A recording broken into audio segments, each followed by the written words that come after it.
الحمد للہ رب العالمین والصلاة والسلام علی سید الانبیاء والمرسلین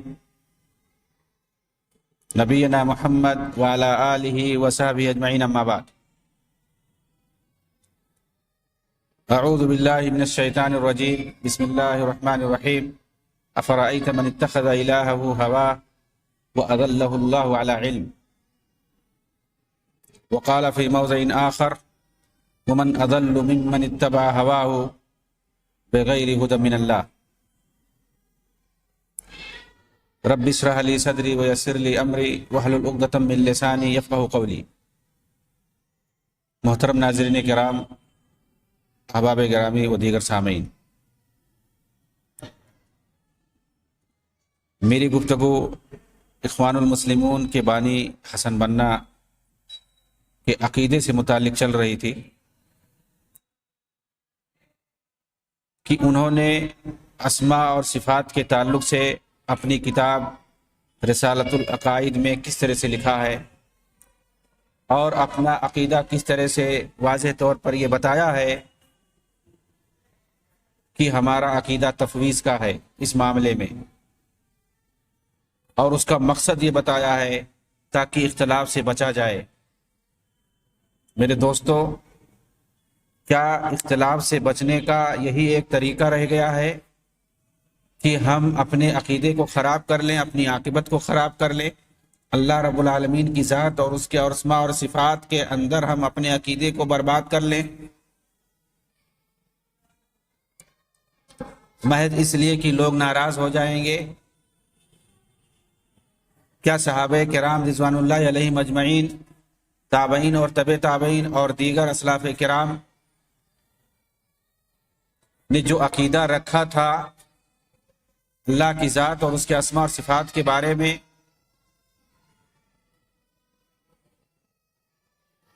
وہ اختلاف کا سبب ہے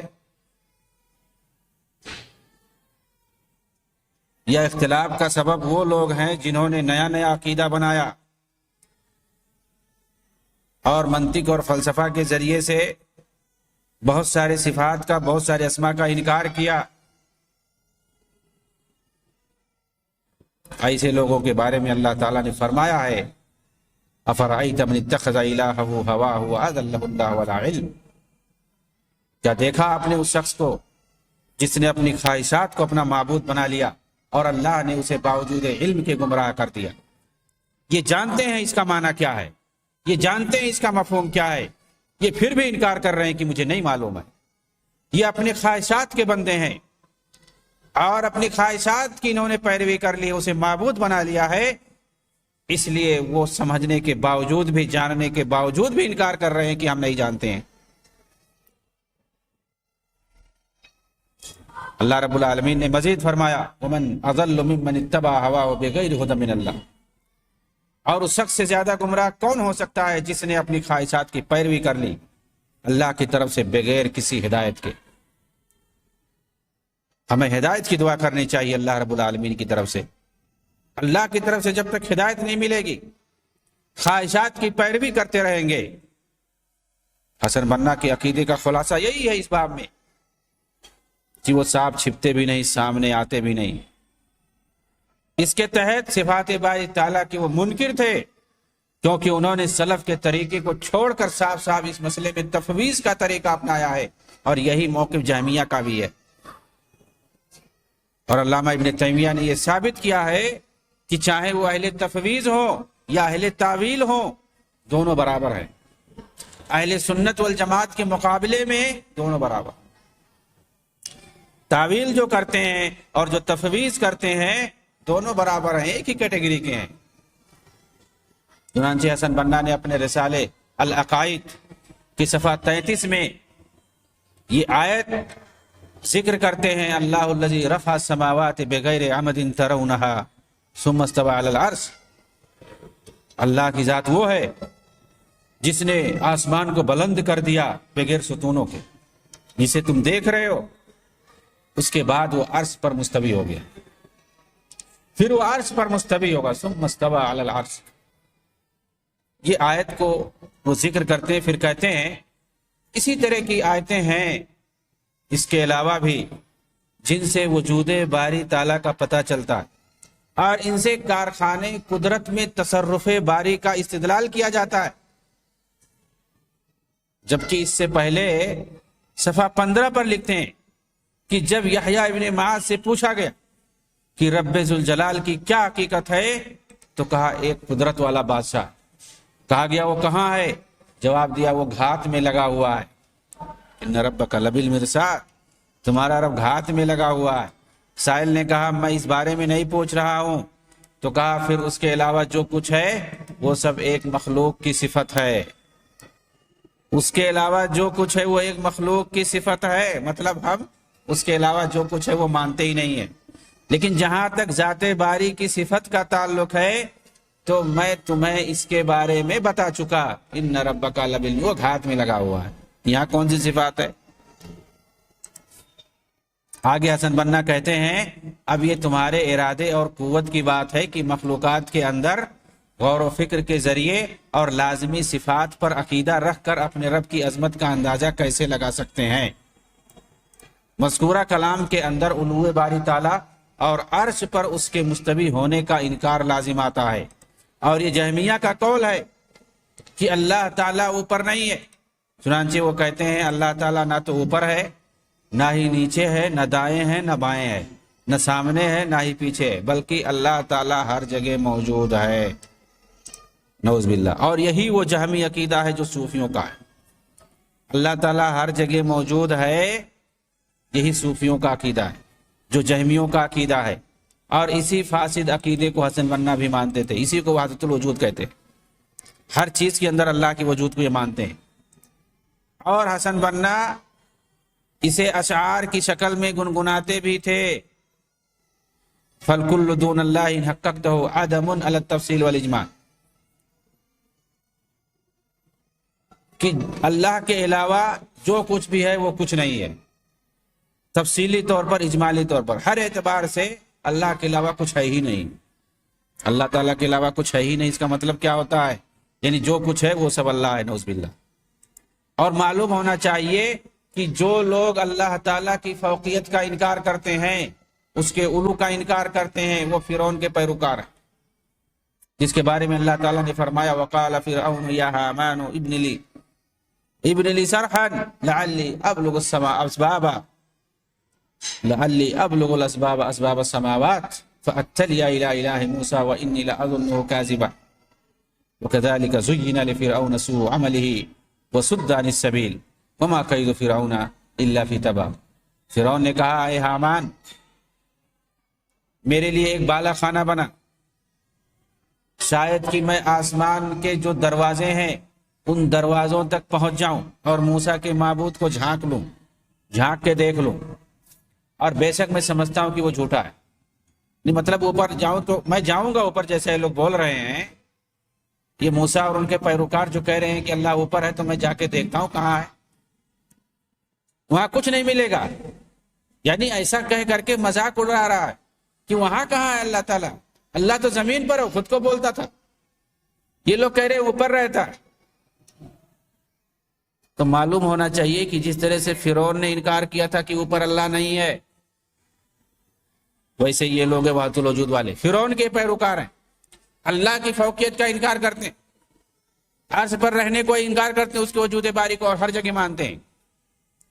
اور اس سے یہ بھی پتا چلا اشارے سے کہ حضرت موسیٰ علیہ السلام اور ان کے پیروکار جو مومنین تھے وہ لوگ مانتے تھے کہ اللہ تعالیٰ اوپر رہتا ہے، اللہ تعالیٰ کی علو اور اس کے فوقیت کو مانتے تھے.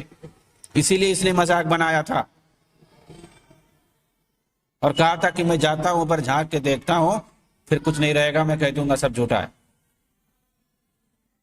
اور اسی طرح فرعون کی بدکاریاں اسے بھلی دکھائی دی اور وہ راہ حق سے روک دیا گیا. اور فرعون کی ہر ہیلہ سازی تباہی ہی میں رہی، یعنی وہ تباہ ہو کر کے رہا. اس کا جو ہے کوئی ہیلہ اور اس کی کوئی مکاری کام نہیں آ سکی اسے.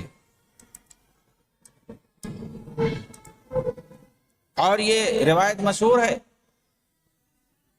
یہ واقعہ مختلف حدیث کی کتابوں میں.